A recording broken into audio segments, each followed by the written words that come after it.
Então é Natal. E o que você fez? O ano termina e nasce outra vez. Há mais de 2000 anos nascia um menino que ia mudar o mundo. Essa história começa há muito tempo atrás, numa época de reis e rainhas. Mas, não se engane, não é um conto de fadas e já existia política por conveniência. Nos últimos artigos, mencionamos acerca das discussões atuais sobre o valor da vida. Na época desse menino, a vida do outro não valia absolutamente nada. Decretos como matar todos os bebês até 2 anos de idade eram tratados com banalidade pelos governantes. A vida da população tampouco era respeitada. Acredite, desde que o mundo é mundo, sempre existiu aqueles que mandam e aqueles que só cumprem ordens. Mas voltando para falar sobre o menino que mudaria o mundo. Então, ele era pobre, bem pobre. O pai carpinteiro, sem muitas condições. Perto de nascer o pobre menino, o pai e a mãe precisaram fazer uma longa viagem. O motivo? Coisas do governo.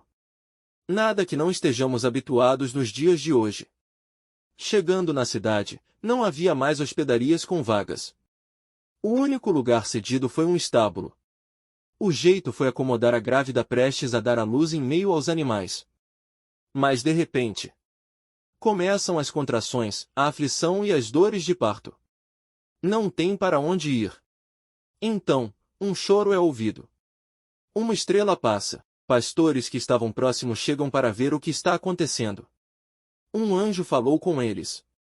Em seguida, 3 sábios, de muito longe, se aproximam com presentes. Vieram adorar o menino. Nesse momento, damos uma pausa nessa narração.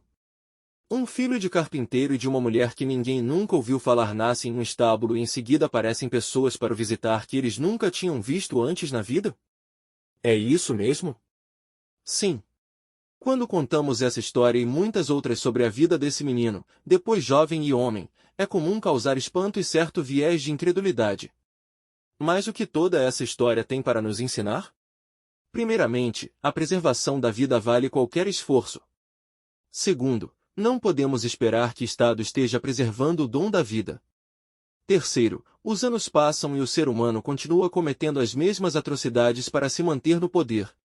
Após o nascimento de Jesus em Belém da Judéia, nos dias do rei Herodes, eis que alguns sábios vindos do Oriente chegaram a Jerusalém. E, indagavam, onde está aquele que é nascido rei dos judeus? Pois do Oriente vimos a sua estrela e viemos adorá-lo. Quando o rei Herodes ouviu isso, ficou perturbado e toda Jerusalém com ele. Tendo reunido todos os príncipes dos sacerdotes e os escribas do povo, perguntou-lhes onde havia de nascer o Cristo. E eles lhe responderam, em Belém da Judéia, pois assim escreveu o profeta. Então Herodes, chamando secretamente os sábios, interrogou-os exatamente acerca do tempo em que a estrela lhes aparecerá. Mandou-os a Belém e disse: Ide, e perguntai diligentemente pelo menino, e quando o achardes, comunicai-me, para que também eu vá e o adore. Após terem ouvido o rei, seguiram o seu caminho, e a estrela que tinham visto no Oriente foi adiante deles, até que finalmente parou sobre o lugar onde estava o menino. E vendo eles a estrela, alegraram-se com grande e intenso júbilo.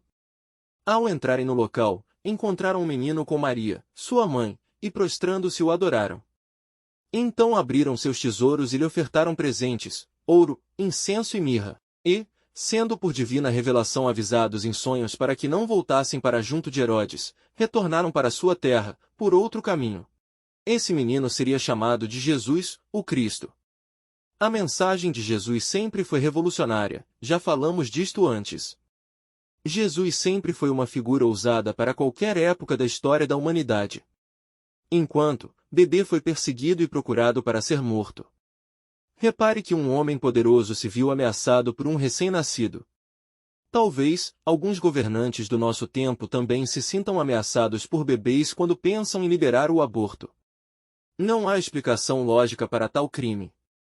E incrivelmente, os anos passam, porém, ainda usam morte de bebês para manobras políticas. Então, não espere que o governo esteja fazendo alguma coisa pensando no seu bem-estar, da sua família ou dos seus filhos.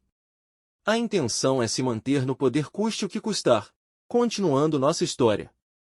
Então, os pais do menino fugiram com ele para o Egito, o salvando da morte, e ele cresceu em graça e sabedoria. Chegando na vida adulta, foi seguido por uma multidão e novamente foi perseguido pelos poderosos. Resumindo, incomodou bastante por falar a verdade, foi traído por um dos seus amigos, passou pelo Calvário, morte de cruz e ressuscitou no terceiro dia. É justamente esse menino que os cristãos comemoram seu nascimento todo ano no dia 25 de dezembro, que transformou a vida daqueles que o seguiram de tal modo que sua mensagem chegou aos quatro cantos do globo mesmo depois de mais de 2000 anos e permanece viva. Esse pobre menino era tão revolucionário que mudou não só um povoado, mas o modo de viver do ser humano, dividiu o calendário ocidental em antes de Cristo e depois de Cristo. Não penseis que vim trazer paz à terra, não vim trazer paz, mas espada. Pois eu vim para ser motivo de discórdia entre o homem e seu pai, entre a filha e sua mãe e entre a nora e sua sogra. Assim os inimigos do homem serão os da sua própria família. Mateus capítulo 10 versículos 34 a 36. Contudo, trouxe também a espada e a divisão. Mesmo com uma mensagem de amor e justiça, incomoda até hoje e ainda é motivo de intolerância em muitas regiões. Em alguns lugares, ser cristão é crime passível de pena de morte. Em outros lugares, é motivo de guerra, disputa de locais santos e ainda se mata crianças por motivações políticas revestidas de guerra santa. Em suma, mais uma vez questionamos: qual o valor da vida? Todo ano escutamos em algum lugar a famosa música da Simone, que nos questiona sobre o que fizemos em um ano. Fizemos o bem? Mas independente disso, o ano finaliza para todos. A vida é cíclica. O ser humano precisa de tempo para plantar e tempo para colher. Mas colhemos o que plantamos. Então, plante em 2024 com sabedoria. Então é Natal. E o que você fez? O ano termina e nasce outra vez. Então é Natal, a festa cristã. Artigo da autora Juliette Oliveira publicado na revista Conhecimento e Cidadania.